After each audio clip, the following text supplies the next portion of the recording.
Kristus. Minggu kemarin kita sudah membahas satu topik yang sangat menarik dan itu membuat kita dapat merenungkan bahwasanya gereja itu haruslah gereja yang Tuhan mau, haruslah sesuai dengan Alkitab.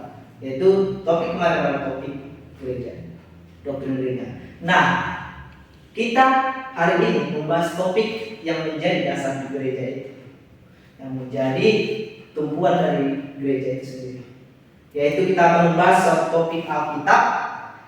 Saudara-saudara yang dikasihi Tuhan Yesus Kristus, topik kita hari ini sangat penting di kalangan kita setiap orang percaya dan harus kita merenungkannya siang dan malam. Nah, untuk dasar kita pada pagi hari ini saya mengajak Bapak Ibu jemaat sekalian untuk buka Alkitabnya yang terambil dari 2 Timotius pasal yang ketiga ayat yang ke-16. 2 Timotius pasal yang ketiga ayat yang ke-16, saya akan membacanya untuk kita. Segala tulisan yang dituangkan Allah memang bermanfaat untuk mengajar, untuk menyatakan kesalahan, untuk memperbaiki kelakuan, dan untuk mendidik orang dalam kebenaran. Saudara-saudara yang dikasihi Tuhan kita Yesus Kristus, ayat ini adalah ayat yang ditulis oleh Rasul Paulus dan diberikan kepada anaknya di dalam Kristus, yaitu Timotius. Mengapa dikatakan anaknya dalam Kristus? Karena pada saat itu Timotius adalah teman sepelayanan dari Paulus, yang dimana Paulus sudah menganggapnya anak di dalam Kristus. Karena Timotius ini sudah orang yang sudah percaya, sudah tinggal dalam Kristus, sehingga dia dijadikan anak oleh Paulus. Nah, hari ini kita akan membahas apa tujuan Paulus memberikan teks ini atau ayat ini kepada Timotius. Saudara-saudara yang dikasihi Tuhan Yesus Kristus, ayat ini tertulis, segala tulisan yang diilhamkan Allah memang bermanfaat untuk mengajar. Kata diilhamkan berasal dari kata Yunani, Theopneustos, yang secara literal diartikan dinafasi oleh Allah, yaitu diinspirasi oleh Allah. Saudara-saudara yang dikasihi Tuhan Yesus Kristus, ketika Roh Kudus menginspirasi setiap penulis, itu pastinya tidak ada kesalahan. Saudara-saudara yang dikasihi Tuhan Yesus Kristus, ketika kita berbicara tentang mengajar, mendidik, menyatakan kesalahan, ketika Paulus mendasarkan itu semua kepada Alkitab atau kitab yang sangat yang kita yang Alkitab yang kita pegang pada saat ini, itu harus benar terlebih dahulu. Ketika kita mengajar orang, tidak mungkin bahan dasar kita atau Alkitab kita salah, pastinya benar terlebih dahulu. Saudara-saudara yang dikasihi Tuhan Yesus Kristus, oleh karena itu saya mengajak saudara-saudari untuk merenungkan suatu tema, yaitu Alkitab satu-satunya firman Allah. Nah, saudara-saudari yang dikasihi Tuhan Yesus Kristus, kalau berbicara tentang kitab, banyak di dunia ini yang menganggap dirinya adalah kitab suci, yang menganggap kitab-kitabnya adalah kitab suci. Tetapi apakah benar?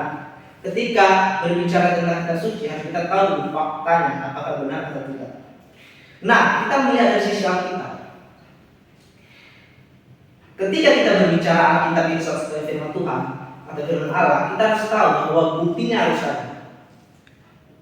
Saudara-saudara yang dikasihi Tuhan Yesus Kristus, ketika saya memberi contoh, saya pergi ke Israel dan saya sudah benar-benar pergi ke Israel, tetapi orang mengatakan saya tidak yakin kalau tidak ada bukti. Nah, saya kasih buktinya, contoh kan, saya tunjukkan kepada dia foto-foto saya di Bukit Tengkorak atau Bukit Golgota. Saya kasih buktinya, ini saya video saya di Tebo Ratapan dan di restoran Israel, segala macam. Saya buktikan sehingga orang itu percaya. Nah, yang menjadi pembahasan pertanyaannya adalah kan Alkitab salah satunya firman Allah. Jadi buktinya apa? Buktinya apa ya sehingga engkau mengatakan Alkitab adalah firman Allah? Nah, ada 3 bukti yang akan saya bahas atau yang akan kita pelajari pada pagi hari ini tentang Alkitab adalah satu-satunya firman Allah. Bukti yang pertama adalah karena Alkitab ditulis oleh Allah itu sendiri. Saudara-saudara yang dikasihi Tuhan Yesus Kristus, ketika kita membahas suatu topik Alkitab, kita harus melihat bahwasanya tulisan-tulisan yang ada di sini adalah tulisan Allah dan yang pastinya tidak akan ada salah. Nah, sehingga kita sudah membaca tadi di 2 Timotius pasal 3:16 bahwasanya itu adalah inspirasi dari Allah itu sendiri dan Roh Kudus. Saudara-saudara yang dikasih Tuhan kita Yesus Kristus, kita dapat melihat dari nas Alkitab tertulis dari 2 Petrus pasal 1 ayatnya yang ke-20.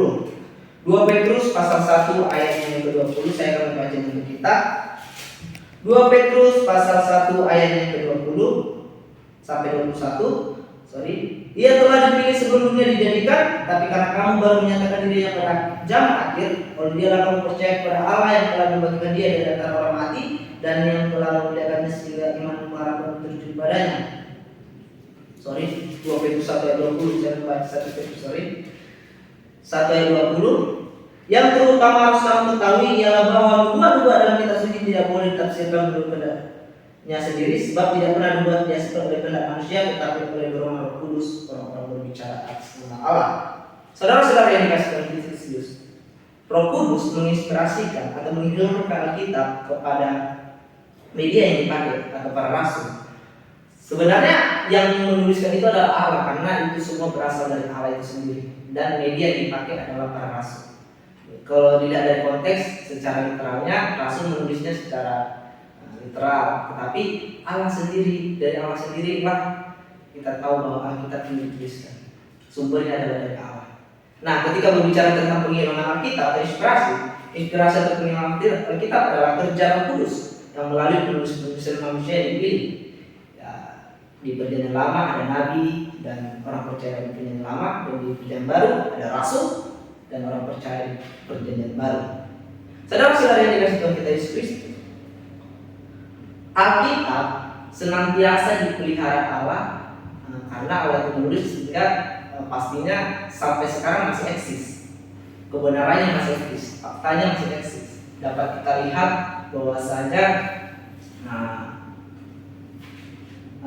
bahwasanya sampai sekarang Alkitab masih ada, walaupun ada masalah, baik itu pengurangan Alkitab, ada penambahan Alkitab, tetapi Tuhan telah tetap mempresentasikan kepada orang-orang percaya bahwasanya Alkitab selalu dilindungi Tuhan. Saudara-saudara yang dikasihi Tuhan Yesus Kristus, kita baca dari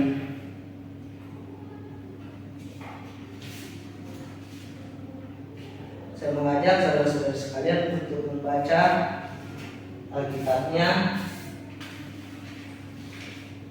dari Matius pasal yang ke-24 ayat 35.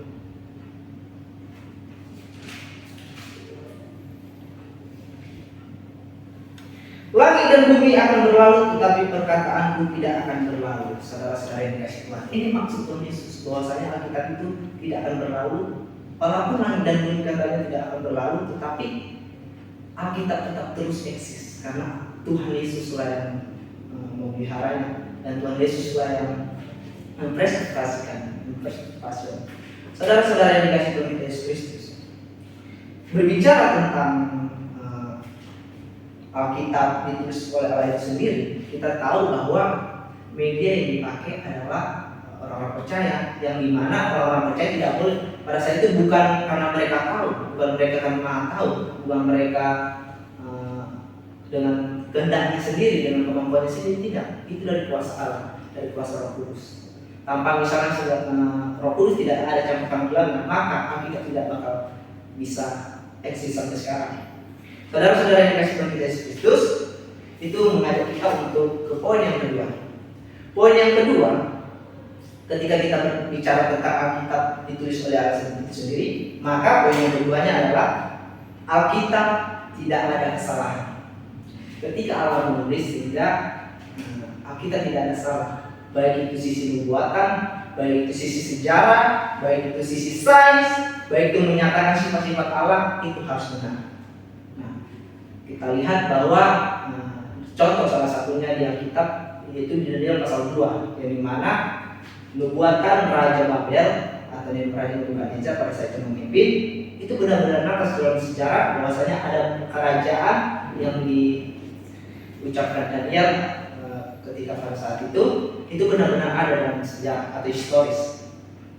yang dimana ketika Daniel berbicara itu bukan berasal dari dirinya sendiri, itu berasal dari Allah. Nubuatan-nubuatan yang dilakukan dengan benar sampai sekarang itu berasal dari Allah, sehingga Daniel tidak perlu menyombongkan dirinya. Saudara-saudara, kita lihat bahwasanya nubuatan-nubuatan Daniel, contohnya katanya ada sebuah patung yang dalam mimpi nubuatan aja, sebuah patung kepala yang terbuat dari emas itu melambangkan Babel, bahunya terbuat dari perak itu melambangkan kerajaan Persia dan sebagainya sampai ke Romawi, dan nanti Romawi akan muncul eksis lagi bersama Antikristus, yaitu besi dicampur lihat. Itu semua akan terjadi. Bagi itu nubuatan yang akan datang itu semua pasti akan terjadi. Dan kita tahu bahwa kerajaan-kerajaan yang dituliskan dalam kitab itu, kalau kita selidiki secara historis itu nyata kebenarannya, nyata, absolut, fakta, sesuai dengan historis dan sesuai dengan firman Tuhan. Dan kita akan menunggu kerajaan selanjutnya, yaitu kerajaan Yesus Kristus. Dan saya yakin setiap orang percaya ketika Tuhan Yesus turun dan kita terangkat, kita sama-sama terangkat semua. Amin. Saudara-saudara yang dikasihi Tuhan Yesus Kristus, ketika berbicara tentang keilahian Tuhan Yesus Kristus, tidak menutup kemungkinan bahwasanya Alkitab tidak salah, yaitu untuk menyatakan bahwasanya Yesus adalah Maha Tahu, Yesus adalah Maha Suci, semua tertulis, semuanya kesucian dari kitab suci itu benar-benar nyata. Saudara-saudara yang dikasih Tuhan kita Yesus Kristus, berbicara tentang nubuatan Yesus Kristus juga benar adanya. Yesus Kristuslah sang Mesias itu yang sudah menggenapi nubuatan-nubuatan di perjanjian lama. Ketika salah satunya contohnya dia harus lahir di Bethlehem di kitab Mika, Yesus Kristus menggenapinya. Segala yang ada di perjanjian lama, simbol di perjanjian lama adalah penggenapan dari Yesus Kristus. Nah, poin yang ketiga, mengapa kita percaya Alkitab satu-satunya firman Allah, dan buktinya adalah karena Alkitab menegaskan otoritasnya sendiri. Saudara-saudara yang dikasihi Tuhan kita Yesus Kristus, semua pembicaraan mengenai Alkitab jika hanyalah teori, jika tidak disertai dengan pemahaman bahwa kita adalah otoritas final yang mengatur perilaku dan kepercayaan manusia, maka Alkitab itu tidaklah benar-benar firman Tuhan. Tetapi kalau secara teori benar dan disertai dengan pemahaman bahwa kita adalah otoritas final, maka kita adalah firman Tuhan itu sendiri. Berbicara tentang melalui peninjauan firman Tuhan, firman Tuhan selalu ditinggikan. Dapat kita lihat di Mazmur pasal 119 ayat 89. Mazmur pasal 119 ayat 89, saya akan baca untuk kita. Mazmur pasal 119 ayat 89.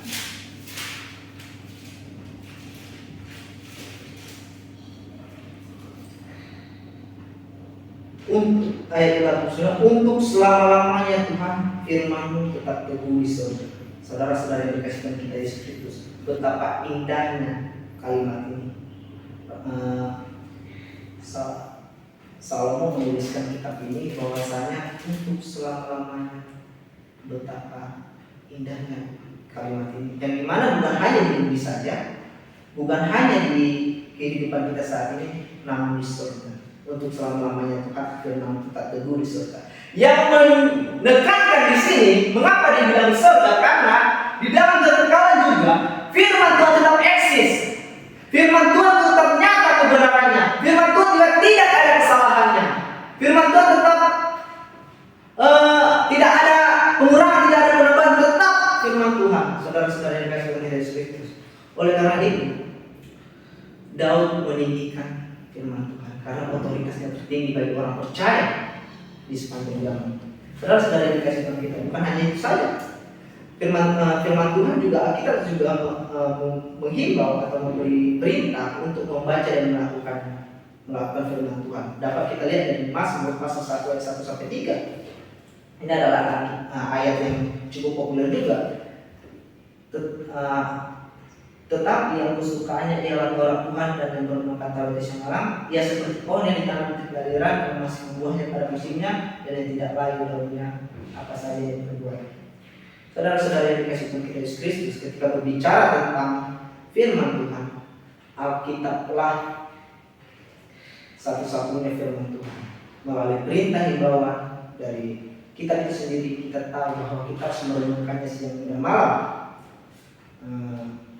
Maksud dari Daud menuliskan kitab ini untuk merenungkan supaya setiap firman Tuhan, karena ini firman Tuhan, karena ini perkataan Tuhan, jadi setiap orang percaya harus merenungkannya siang malam.